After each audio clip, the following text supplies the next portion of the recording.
Ahí está. Bien. Hemos leído este pasaje, tercer capítulo de la carta a los tesalonicenses. Tenemos que decir, tal vez hermanos nuevos que por primera vez asisten, tal vez personas que por primera vez han venido acá a la casa del Señor, comentarles un poco acerca de este estudio que estamos teniendo, de las cartas de los apóstoles. Estamos viendo la carta del apóstol Pablo a los tesalonicenses, una iglesia que Pablo fundó ahí en Hechos capítulo 17, está la narración de esto, y estuvo 20 días más o menos con estos hermanos, pero tuvo que, como ya hemos visto otras veces, tuvo que salir rápidamente porque hubo una sedición de aquellos judíos incrédulos que hicieron una denuncia que decían que Pablo y los compañeros hablaban en contra del César. Sabemos que está el gobierno romano en ese momento. Así que Pablo y sus compañeros fueron presos, como otros que habían creído en el Señor. Después tuvieron que pagar una fianza y luego de noche tuvieron que sacarlo a Pablo. Pero en esos 20 días es asombroso cómo Pablo deja ahí una iglesia, deja creyentes muy fieles al Señor en un momento muy difícil, de mucha idolatría, mucha tensión. En ese momento en que sabemos que Pablo siempre que iba a las distintas ciudades, iba primeramente a la sinagoga, donde estaban los judíos, el pueblo de Dios, y ahí les hablaba de Cristo, y dice ahí en Hechos capítulo 16 que muchos creyeron, pero también los judíos que no creyeron hicieron toda esta persecución, la cual siguió cuando Pablo se fue. Pablo pasó por otros lugares, por Berea, luego fue a Atenas, y de ahí de Atenas les escribe estas dos cartas a estos hermanos. Y hemos visto estos 3 capítulos de la segunda carta, fue la primera carta al poco tiempo, no se sabe bien exactamente, y la segunda que estamos viendo ahora al año aproximadamente. Y en estos 3 capítulos que hemos visto de esta segunda carta, podemos decir que el primer capítulo nos habla del sufrimiento en las tribulaciones, en las persecuciones que estos hermanos tenían. El primer capítulo es de consuelo para estos hermanos. El segundo capítulo, que lo vimos el domingo pasado, nuestro hermano Hugo nos hablaba del Día del Señor, que es el capítulo 2, habla de Pablo quiere corregir aquellos engaños que, además de toda la persecución, muchos decían que el Día del Señor ya había sucedido a causa de los sufrimientos que tenían estos hermanos y que estaban en la gran tribulación, cosa equivocada. Lo vimos el domingo pasado, fue larga la disertación de nuestro hermano, pero se quedó ahí en la tribulación, o sea que hay muchas cosas más para seguir. Luego va a seguir el hermano, ahí paró más o menos la tribulación, después viene el milenio, viene la segunda etapa de la venida cuando el Señor, sabemos ¿cuál es el acontecimiento que estamos esperando nosotros? El arrebatamiento, ¿no? Que el Señor venga y en las nubes nos reunamos con Él. Seremos arrebatados, dice, en las nubes, y así estaremos siempre con el Señor. Después de la gran tribulación, donde la iglesia no va a estar, y después, al final de la tribulación, que son 7 años, el Señor regresa en gloria con la iglesia, con nosotros y los suyos, los que han muerto en Cristo, a reinar durante 1000 años. Todo eso está en el Apocalipsis, todo eso está en estas cartas, y lo estamos viendo, son muchas cosas. Por eso le dije a Hugo que parara, y ahora veamos el capítulo 3, que habla un poco de las cosas más prácticas de la vida cristiana, para ir un poco más despacio. Y además, una cosa que me dijo, que les tengo que decir, que vieron el cuadrito que hizo nuestro hermano, bueno, se equivocó en un acontecimiento, puso lo que sucede al final del milenio, que es la batalla de Gog y Magog, cuando el diablo luego del milenio es suelto por 1000 años, eso lo puso al principio del milenio, y la batalla de Armagedón, que es al principio, la puso al final. Me dijo que les avise, porque ahí hay un error, después también Débora tendrá que corregirlo en el video. Pero bueno, hoy vamos a seguir con el capítulo 3, que habla más de la vida cristiana, de cómo los tesalonicenses tenían que vivir. Y viendo a nuestro hermano Julio leyó el capítulo 3, pero vamos a leer unos versículos anteriores, versículo 15 del capítulo 2, que luego de hablarle del día del Señor, porque ese es el tema de esta primera y segunda carta, ¿no? Principalmente, la venida de Cristo, lo que nosotros estamos esperando ahora, el arrebatamiento de la iglesia.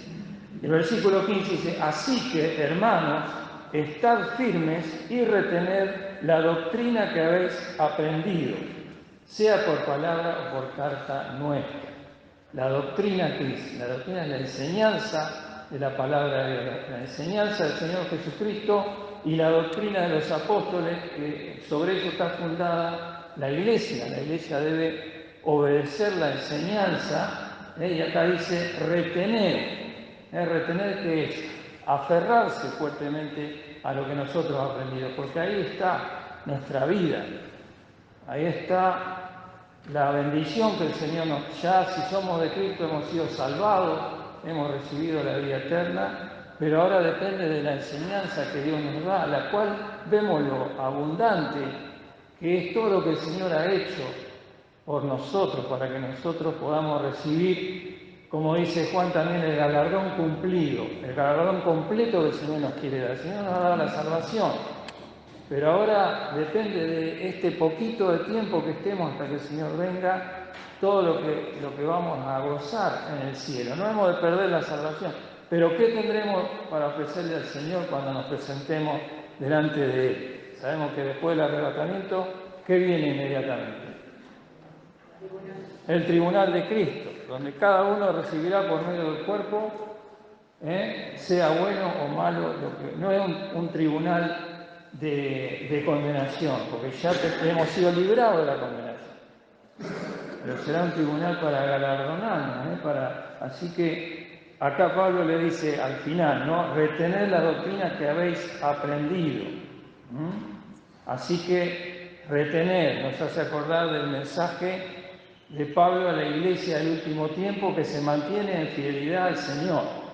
El último tiempo, recordamos la iglesia del Apocalipsis, las 7 iglesias del Apocalipsis, que eran iglesias que estaban en ese tiempo, como ya hemos dicho otras veces, que existieron, pero también esas 7 iglesias tipifican, nos señalan las distintas etapas de la historia de la iglesia hasta nuestros días.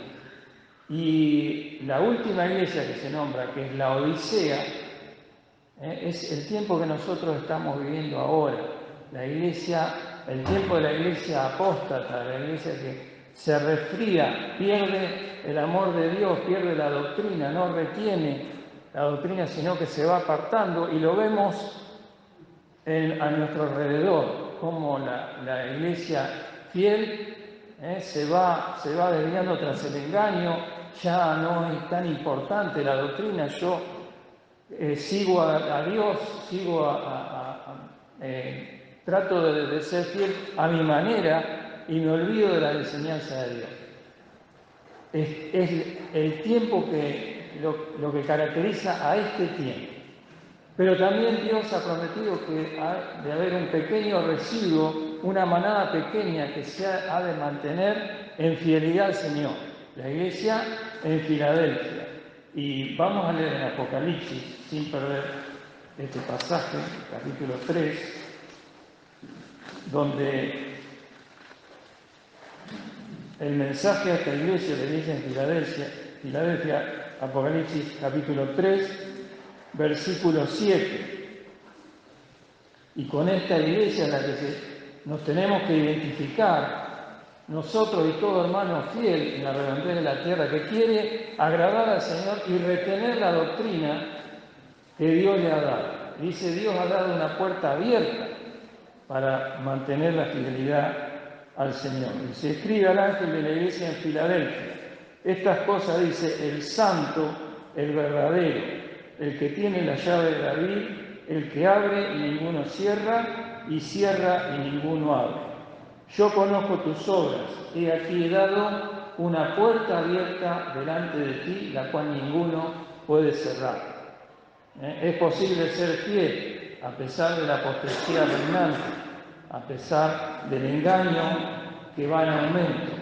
He dado una puerta abierta delante de ti, la cual ninguno puede cerrar, porque tienes un poco de potencia y has guardado mi palabra y no has negado mi nombre.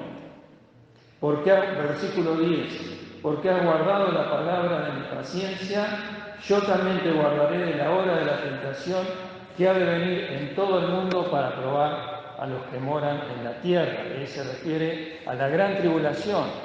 Hemos de ser librados, todo aquel que ha creído en Cristo, de ese tiempo, de la hora de tentación que ha de venir en el mundo. Y el versículo 11, he aquí yo vengo pronto. Retén lo que tienes. Tengo que retener, tengo que aferrarme a la doctrina fiel, porque esa es mi vida. Anoche escuchamos la reunión de jóvenes. Sobre toda cosa guardada, guarda tu corazón, porque de él mana la vida. ¿Cómo voy a guardar mi corazón si yo no obedezco lo que Dios me habla a través de su palabra? Si yo no creo y obedezco lo que Él me guarda. Retén, es el mensaje para cada uno de nosotros. Retén lo que tienes para que ninguno tome tu corona. Qué tristeza, ¿no? Claudicar en la fe. Puede haber distintos motivos por los cuales nos apartemos de la fe, pero hemos de perder. ¿Qué tendremos para ofrecerle al Señor cuando lo veamos, no? Le alabamos ahora, el Señor está velado, sin embargo tenemos deseo de alabarle y eso nos hace bien. ¿Qué será estar delante del Señor? ¿Cómo le alabaremos? Pero tendremos cosas para ofrecerle cuando vayamos a su presencia. Por eso la exhortación, retén lo que tienes. Y también se habló del libro de Apocalipsis el domingo pasado, y podemos ver acá que en el capítulo 3, hasta el capítulo 3 se nombra la iglesia. Ya el capítulo 4 no está más la iglesia nombrada y después se nombra, pero en el cielo. ¿Eso qué quiere decir? Que hasta el capítulo 3, ahí viene el rapto, el arrebatamiento, ya la iglesia no está más. Hay una puerta abierta para nosotros en la tierra, que es a la iglesia fiel. Pero en el capítulo 4 dice, después de estas cosas miré y aquí hay una puerta abierta en el cielo. Así que hay una puerta abierta para nosotros ahora, acá, de ser fieles al Señor, de testificar de Él, de agradarle, de predicar el Evangelio para que se complete el número de los redimidos, y hemos de ir ya con el Señor. Pero después en el capítulo 4 empieza todos los hechos de la gran tribulación. En la tierra ya la iglesia no está más, ha sido librada, porque no nos ha puesto Dios para ira, sino para alcanzar salvación por Cristo Jesús. Todo esto nos indica, ¿no?, que ahora es el momento de retener la doctrina, de ser fieles al Señor. Volviendo a nuestra carta, a nuestro pasaje que estamos viendo, digo esto, ¿no? Tenemos que retener la doctrina. Versículo 16. Y el mismo Señor, nuestro Jesucristo, y Dios y Padre nuestro, el cual nos amó y nos dio consolación eterna y buena esperanza por gracia, consuele vuestros corazones y os confirme en toda buena palabra y obra. Yo tengo que hacer mi parte.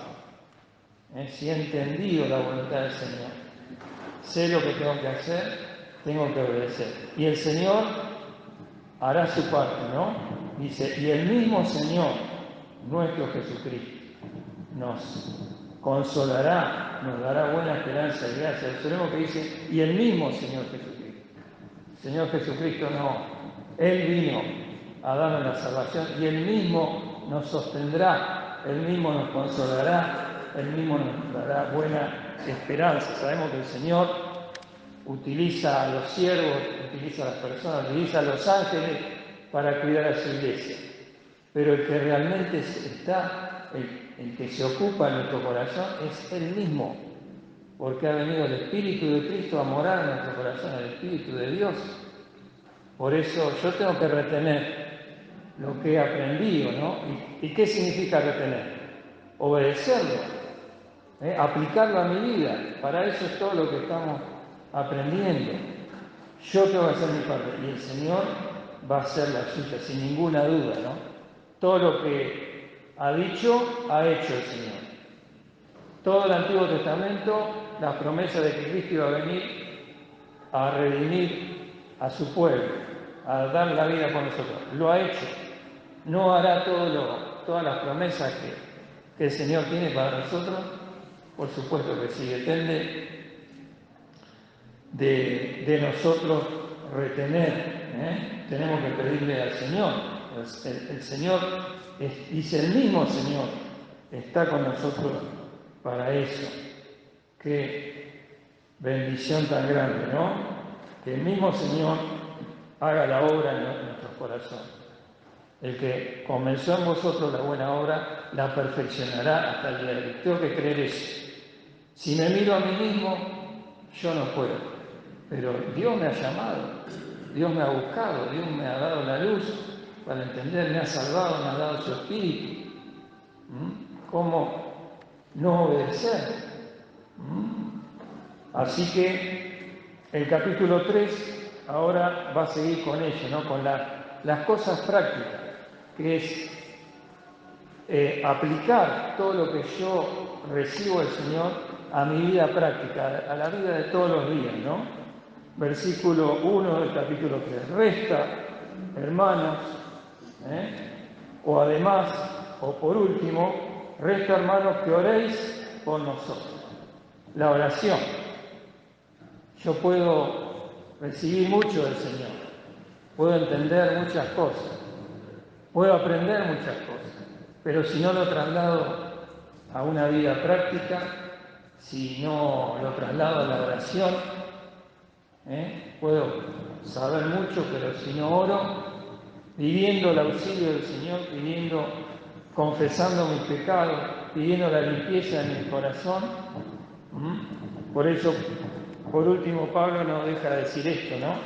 Resta, hermanos, que oréis por nosotros. Y Pablo dice, bueno, ustedes tienen que orar, pero también no se olvide decir, oren por nosotros. El apóstol Pablo era el que les había enseñado, el que los había llamado, el que los estaba instruyendo, pero sabía que él necesitaba la oración de los hermanos.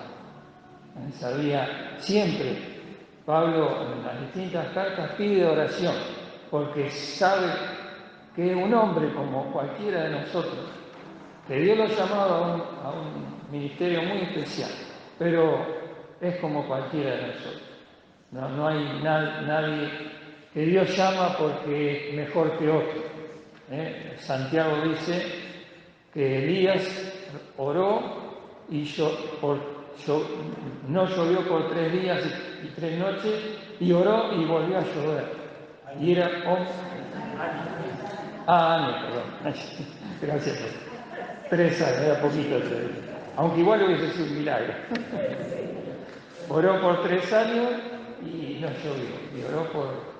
Y volvió a llover. Y Elías era un hombre sujeto a semejantes pasiones que nosotros. Así que la obra y la gloria es de Dios. Y Pablo sabía eso, que necesitaba de la oración de los hermanos. Fijémonos, sin perder este pasaje en la carta a los Efesios,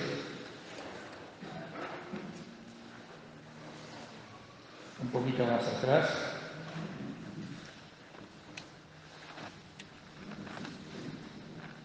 Efesios 6,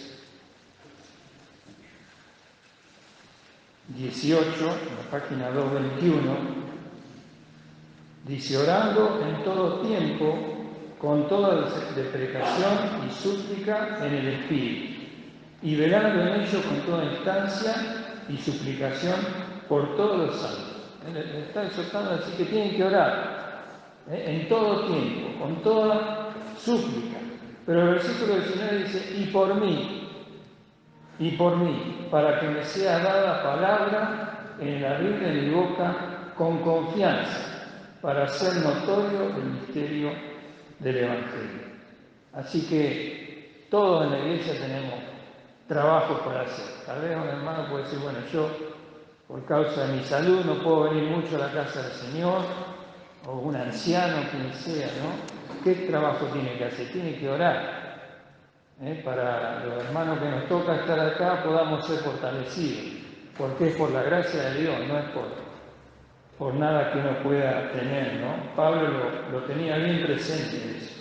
Y dice, para que me sea dada palabra en el abrir de mi boca. La palabra la da el Señor, con confianza, con libertad de espíritu significa también, para hacer notorio el misterio del Evangelio. Qué privilegio que tiene la Iglesia, ¿no?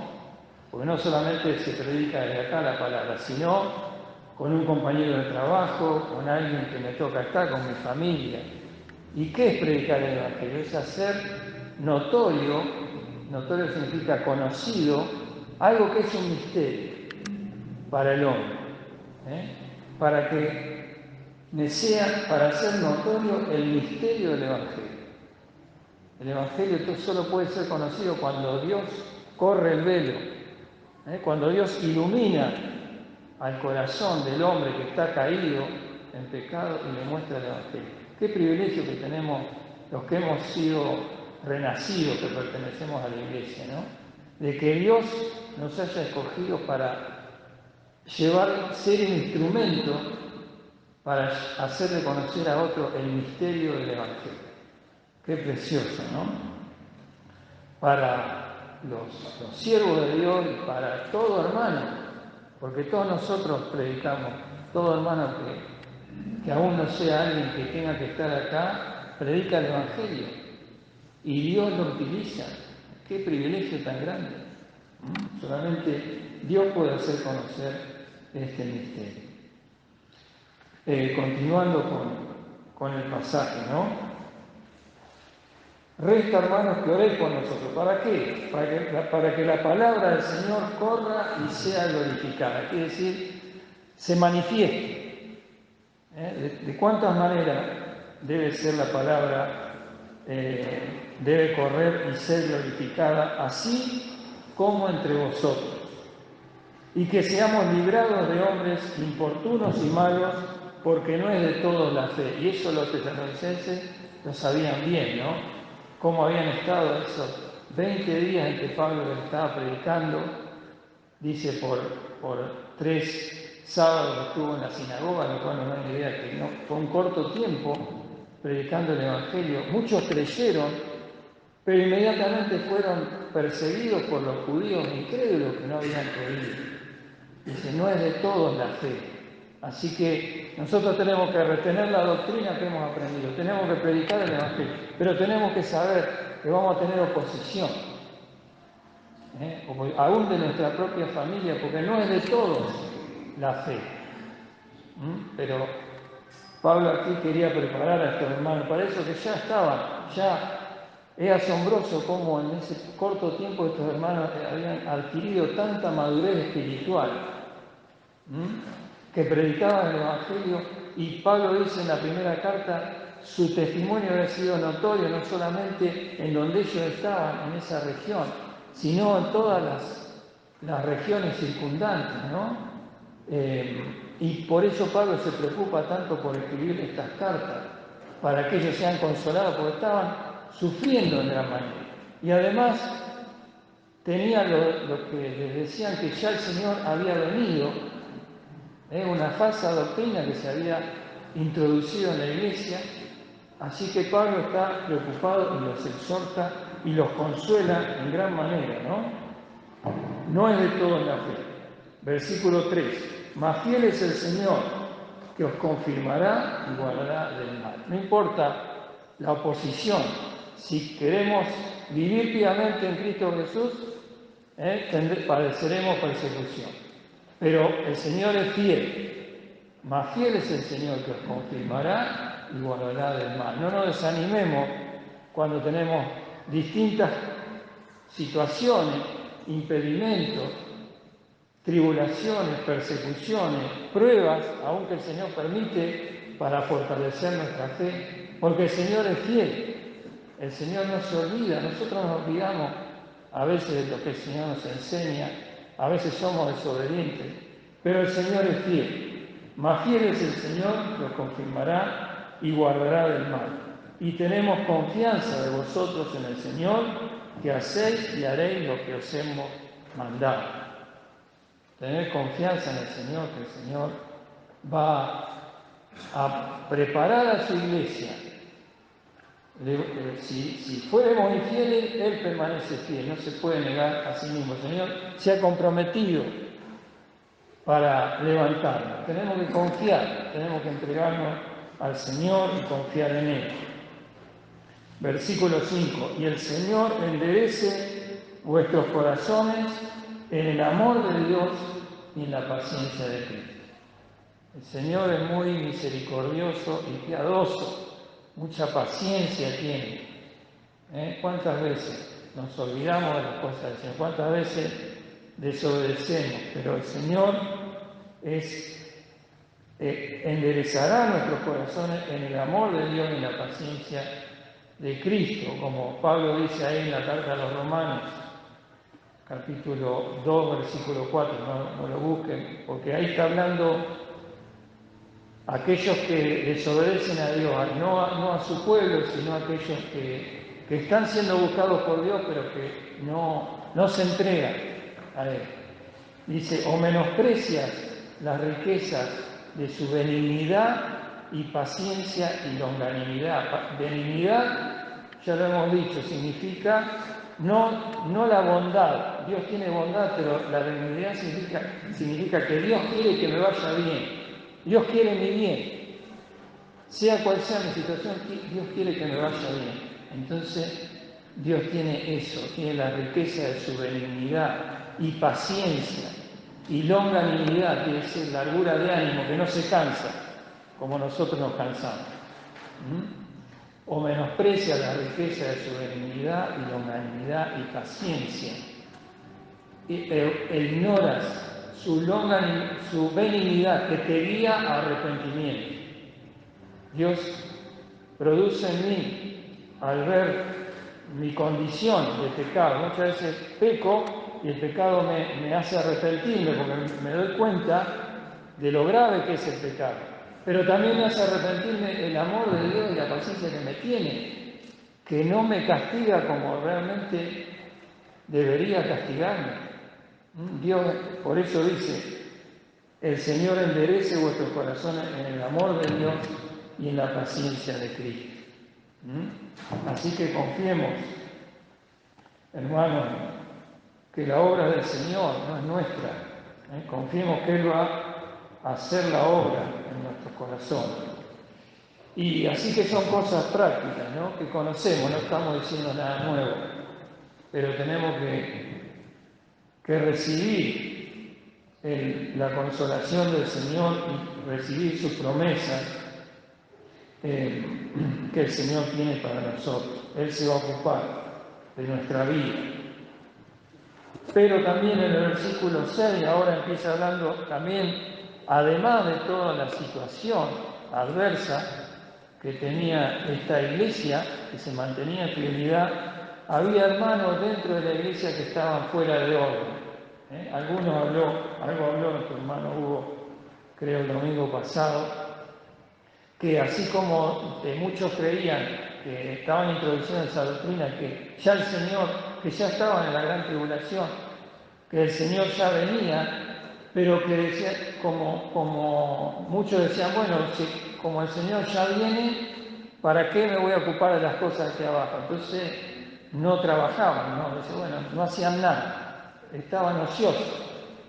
Entonces eso también, había distintas desviaciones dentro de la iglesia de los tesalonicenses. Dice, empero, versículo 6, os denunciamos, hermanos, y es importante lo que va a decir acá, porque dice, en el nombre de nuestro Señor Jesucristo. No es algo menor. En el nombre de nuestro Señor Jesucristo, que os apartéis de todo hermano que anduviere fuera de orden y no conforme a la doctrina que recibieron de nosotros. Es decir, que vuelve a hablar de la doctrina, ¿no? De la enseñanza. De eso depende nuestra vida. Así que había algunos hermanos que estaban fuera del orden. ¿Qué significa? La palabra significa desordenado, fuera de orden, eso. Atactos es la transliteración del original del griego al español, y significa, un hermano que está fuera de orden significa uno que rompe filas. Eso literalmente, ¿no? Como Dios ve a su iglesia, como cada uno en el lugar que Dios le ha puesto, ya sea por los dones, ya sea por la manifestación, el trabajo que está haciendo, el lugar que ocupa en la iglesia. Dios ha pensado toda nuestra vida, nos ha dado un lugar, nos ha dado capacidades espirituales, pero alguien que está fuera de orden es algo que, a pesar que tiene todo eso, se ha salido del lugar que Dios le ha marcado. Dice que rompe filas, que no se somete a la palabra de Dios y no produce fruto porque carece de un orden, una disciplina. Tiene las cosas que Dios le dio. Parece que estaría trabajando para el Señor, pero no produce fruto porque está en un lugar que no le corresponde. Eso es lo que significa la palabra. Dice, alguien que está insubordinado por negarse a obedecer la palabra, flojo en el cumplimiento del deber. Así que es alguien, tristemente, ¿no?, que se ha salido del lugar que Dios le ha concedido. Y Pablo dice, en el nombre de nuestro Señor Jesucristo, que os apartéis de todo hermano que anduviere fuera de orden. También, para entender esto, en 1 Corintios, también los corintios de una iglesia que tenía muchos hermanos fuera de orden, muchas cosas mal, que Pablo tiene que corregir en la carta, ¿no? Y al final del capítulo 14 dice, empero hágase todo decentemente, que significa honestamente, ¿sí?, con sinceridad y con orden. Y esa palabra orden significa da la idea de un concierto. En un concierto de música, cada uno toca su instrumento y lo tiene que tocar en forma perfecta, porque si lo toca mal, ¿qué pasa? Toda la armonía, toda la música sale mal. Y también da idea de una formación militar, algo que cada uno está en su lugar y cumple su rol específico. Así que es importante lo que Pablo va a hablar acá, de estos hermanos que están fuera de orden. Ahora vamos a leer por qué estaban fuera de orden, lo hemos dicho, ¿no? Versículo 7.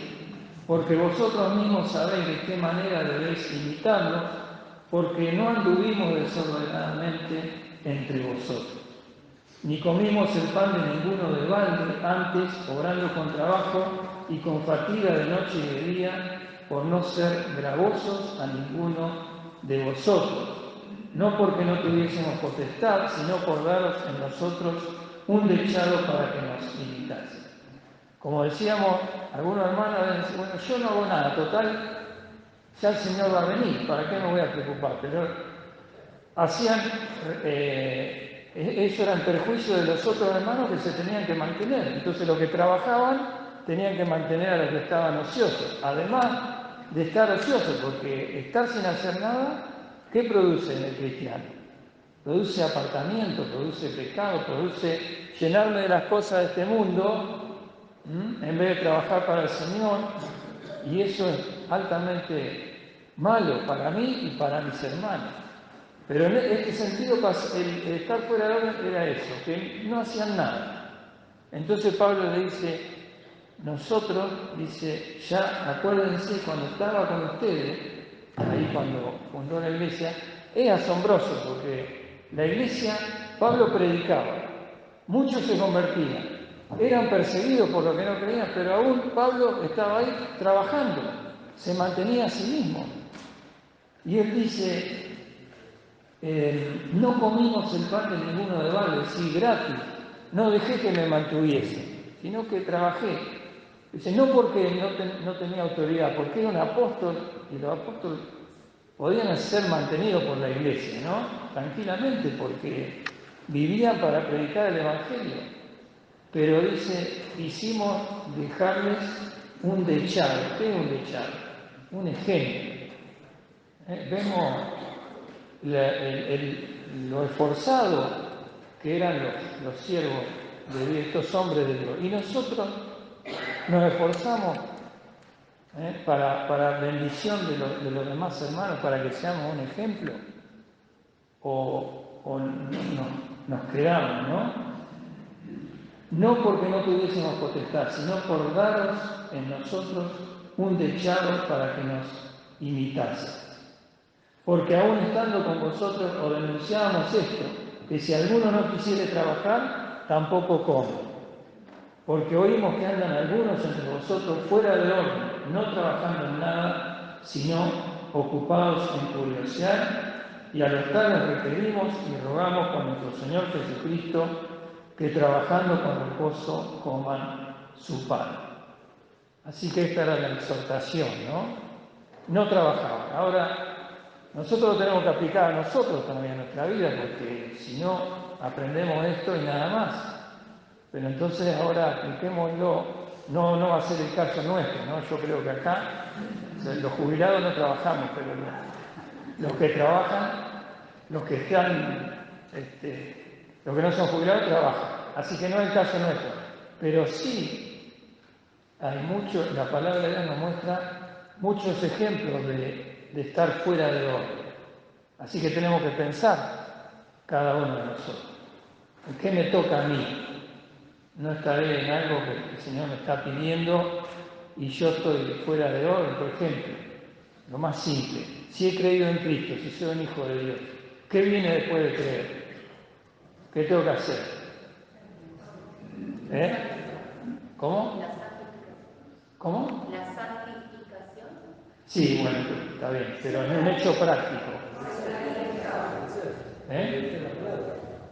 Está bien, pero algo como ahí dije, ¿me tengo que bautizar o no?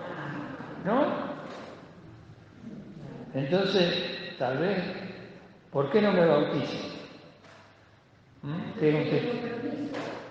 Claro, porque eso es no estar fuera de orden. ¿Y por qué no me bautizo? Bueno, porque tengo este problema, tengo esto, bueno, tengo que pedirle al Señor que me solucione el problema para que me pueda bautizar.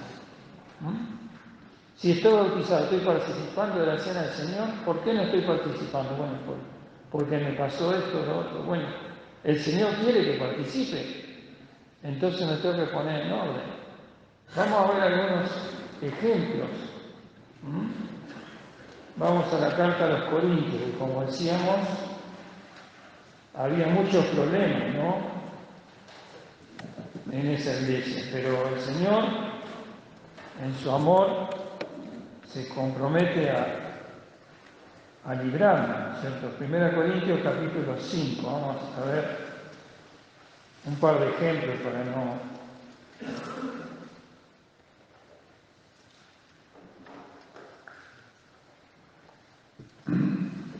1 Corintios 5, capítulo 1, versículo 1, dice, de cierto se oye que hay entre vosotros fornicación, y tal fornicación cual ni aún se nombra entre los gentiles, tanto que alguno tenga la mujer de su padre. Y vosotros estáis hinchados, y no más bien tuvisteis duelo, para que fuese quitado del medio de vosotros el que hizo tal obra. Así que acá vemos un caso de fuera de orden, ¿no? Un pecado grave que había cometido un hermano, y entonces Pablo le exhorta a todos los creyentes en Corinto. Pues dice, y vosotros estáis hinchados, y como diciendo, están mirando para otro lado, y no ven lo que está pasando en la iglesia. que un hermano está cometiendo este pecado tan grave. Aparte, pensemos que el problema del orden en la iglesia no es solamente del pastor o de los hermanos que están al frente, es de toda la iglesia. Entonces cada uno de nosotros como miembros bautizados, pertenecientes a la iglesia local, tenemos que pensar en estas cosas. Vosotros estáis hinchados y no más bien tuvisteis duelo para el que fuese quitado del medio de vosotros el que hizo tal obra. No lo vamos a ver todo para ir más rápido, pero este hermano, ahí cuando Pablo le dice, le recibe una disciplina, es apartado de la iglesia, de la comunión de la iglesia, entonces la iglesia obedece lo que le dice, le exhorta el apóstol, ¿no? Y en la segunda carta lo tiene que exhortar otra vez a la iglesia, porque el hermano, ¿cómo estaba? Estaba entristecido, se había arrepentido de lo que había hecho. Entonces tiene que exhortar a la iglesia para que lo restaure, para que lo vuelva a la comunión, porque ese es el propósito de la disciplina. Restaurar al hermano, y entonces después estaban fuera de orden toda la iglesia porque no lo restauraban. Así que son casos de fuera de orden. Si leemos la segunda carta a los Corintios, capítulo 2,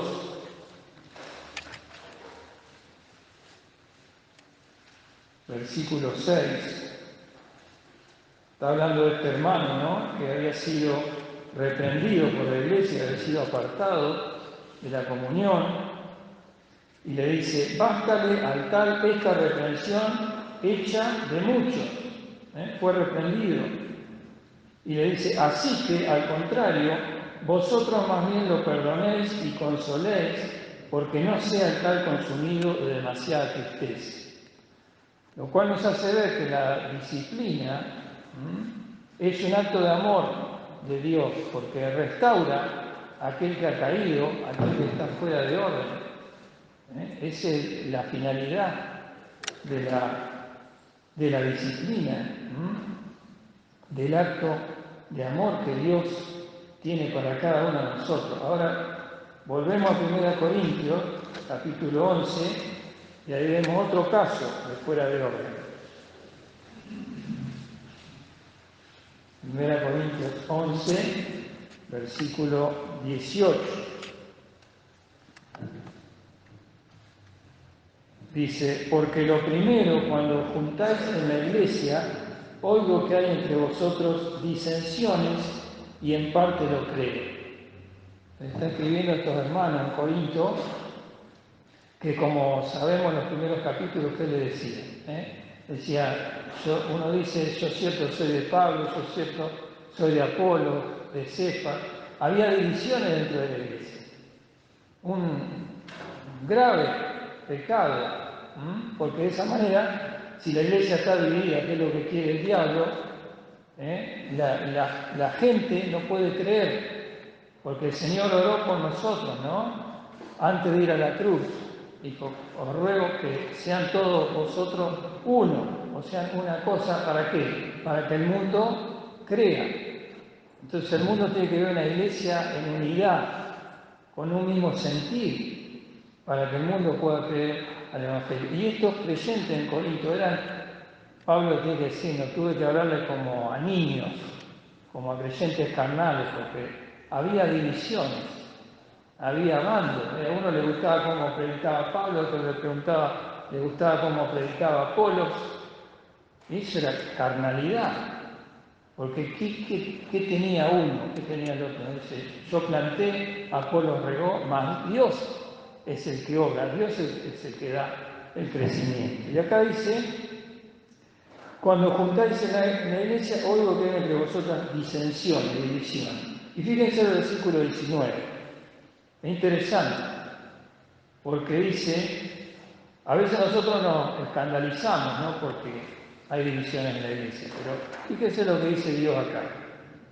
Dice: porque preciso, es decir, necesario, Dios dice que es necesario, es que haya entre vosotros aún herejías, La palabra herejía significa una facción, una secta, significa secta, una opinión humana que produce una división en la iglesia, produce como una secta, ¿no? como distintas sectas, porque las sectas ¿qué son? Son creencias que son formadas por la opinión del hombre, por un hombre que se entremete en la doctrina de Dios y crea una secta falsa. Eso es lo que está diciendo Pablo acá. Es preciso que haya entre vosotros aún herejías o sectas para que los que son probados se manifiesten entre vosotros. Y la palabra probado significa aprobado. Es decir, que Dios, cuando hay un problema en la iglesia, de división, de lo que sea, Dios está mirando. Dios está mirando, dice el Salmo 11, sus ojos ven, sus párpados examinan. ¿Qué es lo que está mirando? Está mirando tu corazón y el mío. Si yo soy aprobado por Dios, a ver qué hago yo. Pues yo puedo hacer muchas cosas. Puedo criticar, puedo escandalizar, decir, no es como está la iglesia, o puedo orar y puedo preocuparme por los hermanos sin tomar una posición. Porque eso también está mal. Yo no puedo decir, bueno, acá hay una división, yo me identifico con estos y a estos los dejo. Otra carnalidad más, otro pecado. Dios está mirando a ver lo que yo hago. Entonces yo, en lugar de criticar, ¿qué tengo que hacer? Humillarme, porque yo no soy mejor que el que está en esa situación. Tal vez yo tenga razón, pero tampoco me habilita la razón. Tengo que humillarme y orar para que se solucione ese problema en la iglesia. Porque Dios me está mirando a mí, no está mirando al que tal vez no tenga razón o que tal vez se equivocó. Porque yo tengo que preocuparme por restaurar a ese hermano. Entonces Pablo le está explicando. Preciso es que haya entre vosotros aún elegido. ¿Qué pasaba? Participaban de la cena del Señor y participaban mal, porque participaban, en vez de pensar en el sacrificio del Señor, pensaban en ellos mismos. Dice, versículo 20, cuando pues os juntáis en uno, esto no es comer la mesa del Señor. Se juntaban, participaban de la cena, pero en realidad estaban fuera de orden. Porque cada uno se miraba a sí mismo. Decía, versículo 21, porque cada uno toma antes para comer su propia cena, y el uno tiene hambre y el otro está embriagado. Pues ¿qué? ¿No tenéis casa en que comáis y bebáis? ¿O menospreciáis la iglesia de Dios y avergonzáis a los que no tienen? ¿Qué os diré? ¿Os alabaré? En esto no os alabo. ¿Qué pasaba? En la iglesia de Corinto había creyentes pudientes que eran patrones, que tenían mucho dinero, también había esclavos, y entonces se reunían en la cena, pero se reunían a comer, participaban de la cena del Señor, pero también se juntaban a comer. Y en lugar de esperar a los esclavos, que tardaban más a venir porque el amo les tenía que dar permiso, en lugar de esperarlo, a los más pobres comían. Entonces dice, cada uno come y no se preocupa por el otro. Un hecho práctico, pero que mostraba lo que había en el corazón. Por eso, fíjense que después de esto, el versículo 23, Pablo, ¿qué va a decir? Va a decir el pasaje que nosotros siempre hablamos antes de la cena, ¿no? Entonces dice, esto es lo que le está pasando a ustedes. Esto no es comer la mesa del Señor. Dice, y el versículo 23 va a decir, porque yo recibí del Señor lo que también os he enseñado, que el Señor Jesús, la noche que fue entregado, tomó pan y habiendo dado gracias lo partió y dijo, tomad, comed, esto es mi cuerpo que por vosotros he partido, haced esto en memoria de mí. Pablo recibió, porque él no estaba ahí, el último de los apóstoles no participó con el Señor de la cena, pero lo recibió por revelación. El Señor, en su última cena, en que come la Pascua con sus discípulos e instituye la cena, ¿qué hizo el Señor? Él iba a ir a la cruz, iba el peor día de su vida, cuando iba a sufrir por nosotros. ¿Qué estaba haciendo? ¿Estaba pensando en él mismo? No, estaba repartiendo el pan. Estaba pensando en lo suyo.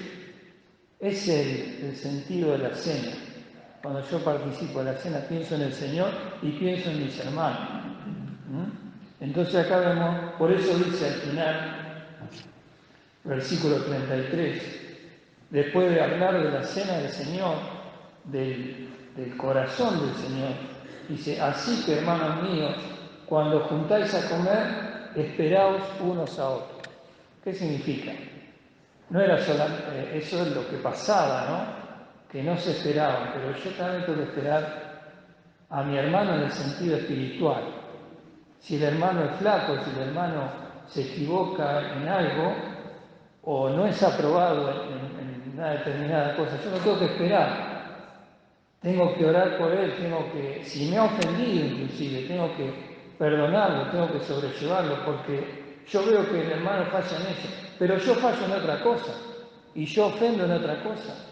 Entonces yo no soy mejor que el que estoy mirando que se está equivocando, que el que está pecando contra mí. Si tu hermano pecare contra ti, ve y redargúyele, dice, con otras palabras, para ganar a mi hermano. Tengo que ir al hermano y decirle, arreglemos esto. Así que vemos acá otro ejemplo que fuera de orden. ¿Cómo lo soluciona Dios? ¿Cómo hace Dios para solucionar estas cosas en la iglesia?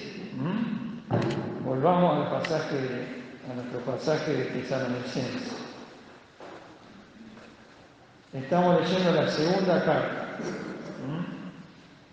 Leamos la primera carta, primera Tesalonicenses, capítulo 5. Es decir, un año antes de lo que estamos viendo ahora, en la primera carta, el capítulo 5, versículo 14, ya había hermanos que estaban fuera de orden. Y Pablo le dice, versículo 14, también os rogamos, hermanos, que amonestéis a los que andan desordenadamente, que consoléis a los de poco ánimo. Es decir, ya había hermanos que estaban en esa situación, que no hacían nada, que no trabajaban y vivían a costilla de los demás. Dice, amonestéis, quiere decir, decirle, exhortarlo, decirle, y le dice, no le dice al pastor solamente, le dice a toda la iglesia. Así que la disciplina es responsabilidad de toda la iglesia, de cada uno de nosotros, de cada miembro. Le dice que lo amoneste. Ahora, cuando vamos a la carta que estamos viendo nosotros, ¿qué le dice? Versículo 6.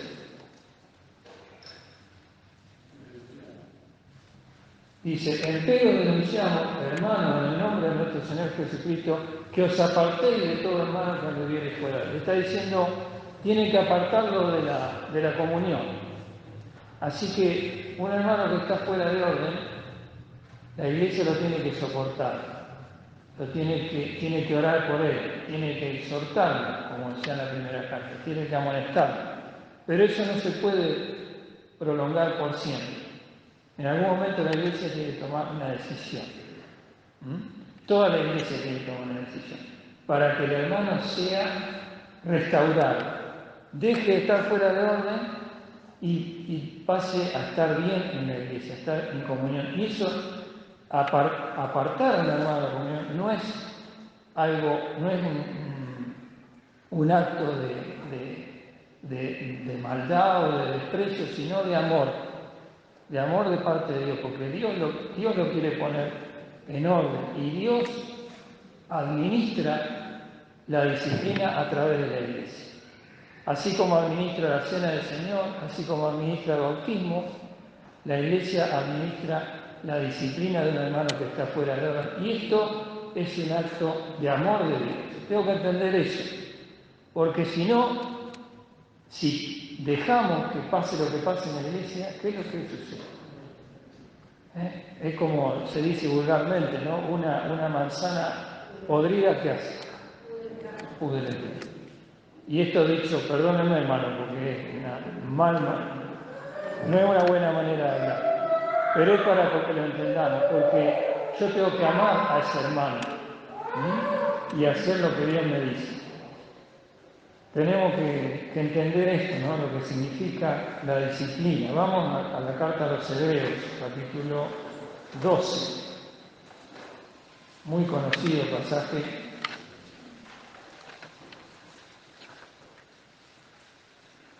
Hebreos 12, versículo 5.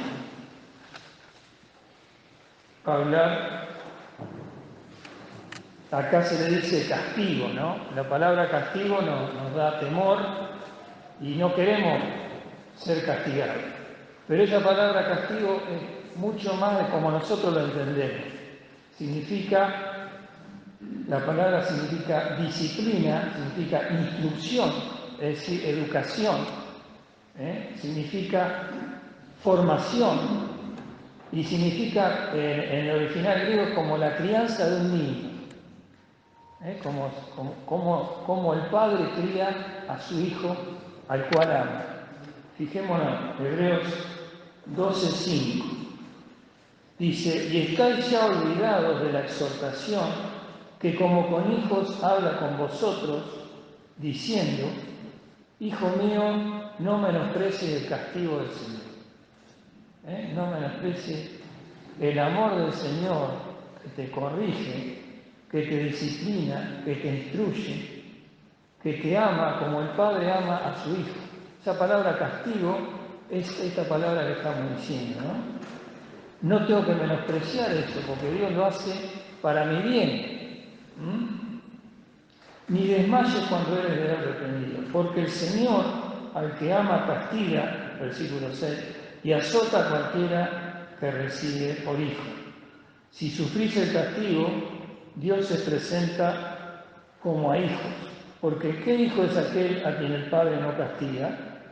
Mas si estáis fuera del castigo, del cual todos han sido hechos participantes, luego sois bastardos y no hijos. Y pensemos en un caso extremo, pensemos en el caso del incestuoso de 1 Corintios 5, ¿no? Estaba cometiendo un pecado muy grave. ¿Y qué hacía el resto de los hermanos? Lo dejaba, total. Bueno, si le decimos algo, ¿qué pensarían, no? Pero el amor, ¿cuál era? Ir y corregirlo, decirle, mira lo que están haciendo. Y exhortarlo, y si no hacía caso, sacarlo de la comunión. Pero después lo tenían que restaurar. Cuando él mostraba fruto digno de arrepentir, cuando mostraba tristeza, ¿qué quiere decir? Que se había arrepentido. ¿Qué había que hacer? Volverlo a la comunión. Un padre hace así con el hijo, no lo deja que haga cualquier cosa. Ahora, acá nos dice claramente, ¿no? Versículo 9. Por otra parte, tuvimos por castigadores a los padres de nuestra carne y los reverenciamos. ¿Por qué no obedeceremos mucho mejor al Padre de los Espíritus y viviremos? Y aquellos, a la verdad, por pocos días nos castigaban como a ellos les parecía. Mas para lo que nos es provechoso, para que recibamos su santificación. Es verdad que ningún castigo al presente parece ser causa de gozo. No queremos que nos castiguen. Pero dice, sino de tristeza, mas después da fruto apacible de justicia a los que en él son ejercitados. Por lo cual, alzad las manos caídas y las rodillas paralizadas. Me tengo que poner delante de Dios, cada uno de nosotros, a ver, Señor, ¿en qué estoy fuera de orden? ¿Qué es lo que estoy mal? Porque estoy mal yo y estoy haciendo mal a mis hermanas. Porque soy miembro del cuerpo de Cristo. No estoy obedeciendo a la cabeza que es Cristo. Entonces me tengo que poner en orden. ¿Cómo estoy? Que cada uno nos podamos poner delante del Señor, ¿no? Como Pablo le decía a Timoteo, procura con diligencia presentarte delante de Dios aprobado. Pero ¿delante de quién? De Dios. Capaz que a los hermanos parezco que estoy haciendo todo bien, pero delante de Dios, ¿cómo estoy? Y volviendo al pasaje, a nuestro pasaje.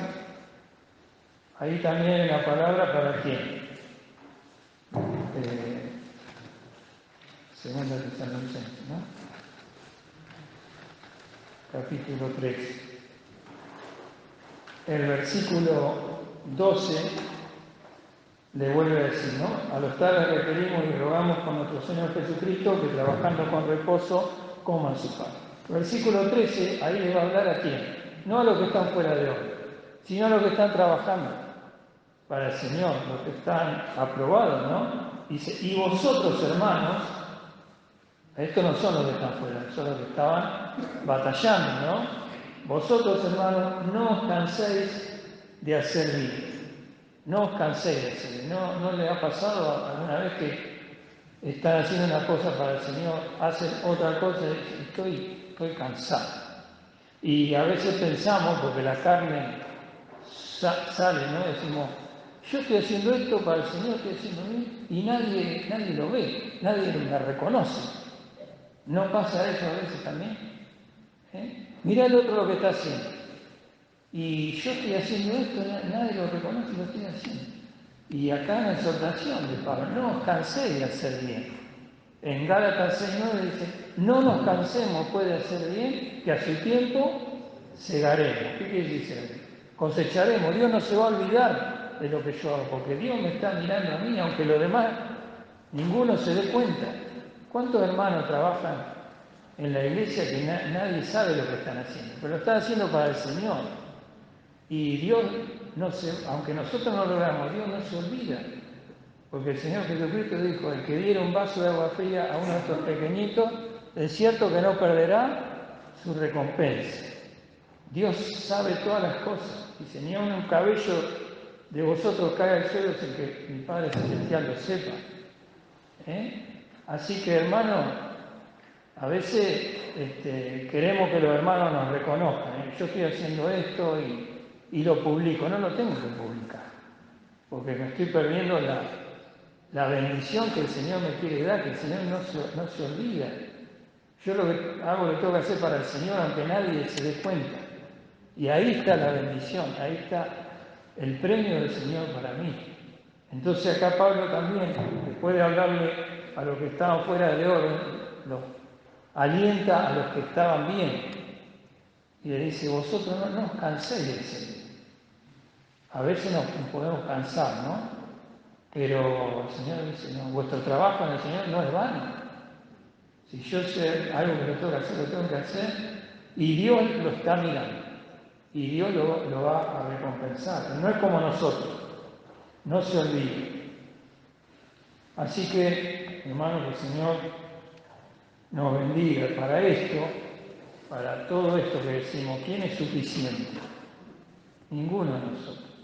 Pero sí, ¿qué tenemos que hacer? Tenemos que mirar a Cristo, tenemos que mirar al que fue, el que sufrió por nosotros, el que se entregó. A veces nos sentimos como víctimas, ¿no? Como que, bueno, me hacen esto, me hacen el otro. Lo peor que puede haber para un cristiano es sentirse víctima, porque no está reconociendo a la verdadera víctima, que ¿quién fue? El Señor, que siendo perfecto, sin pecar, fue a la cruz y sufrió todo por mí. Entonces, ¿cómo voy a sentir yo como que soy una víctima? Al contrario, Dios me ha dado todo y yo lo menosprecio muchas veces. Entonces tengo que mirar a Cristo crucificado. Y ahí en la carta del apóstol Pablo a los Corintios, Pablo cuando le escribe se da cuenta de que había muchas cosas para corregir en esa iglesia. Pero Pablo le dice algo, ¿no? Vamos a 1 Corintios 2, ya para terminar. 1 Corintios capítulo 2.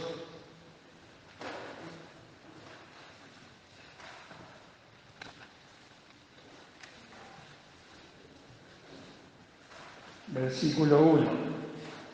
Dice, así que hermanos, cuando fui a vosotros, no fui con altivez de palabra o de sabiduría a anunciaros el testimonio de Cristo, porque no me propuse saber algo entre vosotros, sino a Jesucristo y a este crucificado.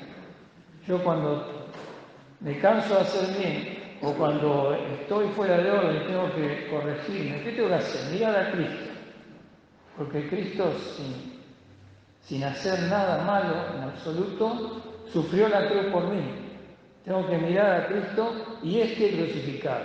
No me propuse saber algo entre vosotros. ¿Cuántas cosas podría haberle dicho Pablo? Él era un erudito, era un sabio. Pero no me propuse saber ninguna cosa. No fui con altivez de palabra, de sabiduría, sino que les mostré a Cristo y crucificado. Cuando yo miro a Cristo y crucificado, yo me quedo sin excusa. Porque ¿quién sufrió más que Cristo injustamente? ¿Yo qué puedo argumentar? ¿Qué puedo decir? ¿Que un hermano me ofendió? ¿Que aquel está así? Tengo que mirarme a mí, porque Cristo sufrió todo por mí. Y ahí se me terminan todos los argumentos. No me propuse saber algo entre vosotros, sino a Cristo y crucificado. Y aferrarme a la doctrina, a la enseñanza, porque Cristo se aferró a la cruz, a hacer todo lo que tenía que hacer para salvarme a mí. Por amor. Entonces, por amor yo me tengo que agarrar de lo que Cristo me dice que yo haga. Y eso va a ser para mí potencia de Dios y sabiduría de Dios, como dice en el versículo 23 del capítulo 1, acá mismo. Dice, mas nosotros predicamos a Cristo crucificado. A los judíos ciertamente tropezadero, porque los judíos fue tropiezo, porque estaban apartados de Dios, vino Cristo, no lo reconocieron, lo rechazaron. Y a los gentiles locura, es decir, aquellos que no conocen a Cristo, el Evangelio es una locura. Nosotros predicamos el Evangelio a una persona y dice, vos, que piensa según el mundo, según las cosas, es una locura. Pero para los que hemos sido llamados, entero los llamados, así judíos como griegos, Cristo, potencia de Dios y sabiduría de Dios. Potencia de Dios, porque aún estando yo muerto en delitos y pecados, Dios me habló, me dio la luz para ser salvado. Entonces, eso es poder de Dios. Pero ahora que ya soy un hijo de Dios, tengo que recibir ese mismo poder para poder vencer el enemigo, para poder vencer mis pecados, para ponerme en orden, para arrepentirme de lo que estoy haciendo mal y encaminarme en el camino del Señor. Potencia de Dios y sabiduría de Dios. Jesucristo y crucificado. Por eso participamos de la cena, para no olvidarnos de lo que el Señor ha hecho por nosotros, para ponernos a cuenta, para ser encaminados en el camino del Señor. Que el Señor nos bendiga para que podamos hacerlo, ¿no? Delante de Dios, no delante de ningún hombre, para que el Señor nos pueda bendecir y pueda bendecir a la iglesia, pueda bendecir a cada uno, a todos nosotros como congregación también. Y que el Señor nos bendiga. Vamos a participar de la cena del Señor, pero antes hemos anunciado, y el jueves vamos a anunciar ahora, que como viene el aniversario tiene muchas actividades, hay poco tiempo. Los hermanos de nuestra congregación, cuando viene el aniversario, siempre damos testimonio, ¿no es cierto? Entonces, para no quitar tiempo en las jornadas, vamos a dar a un hermano que dé testimonio en todas estas reuniones hasta llegar al aniversario. La reunión del domingo a la mañana y la del domingo a la tarde va a dar un hermano testimonio del Señor le ha dado con respecto a su experiencia personal en la iglesia. Así que, inclusive después del aniversario también pueden seguir dando testimonio, porque tenemos una agenda muy apretada en el aniversario. Así que, bueno, hoy le hemos pedido a nuestra hermana Cristina que dé su testimonio, así que vamos a pedir que pase. Y los hermanos que quieran dar, podemos conversar, y cada domingo, una vez a la mañana y otra a la noche, dan testimonio, un hermano por cada reunión. Lo que sí le pedimos que sea breve, entre 3 y 5 minutos, no más, porque si no, siempre estamos con problemas con el tiempo. Hermano,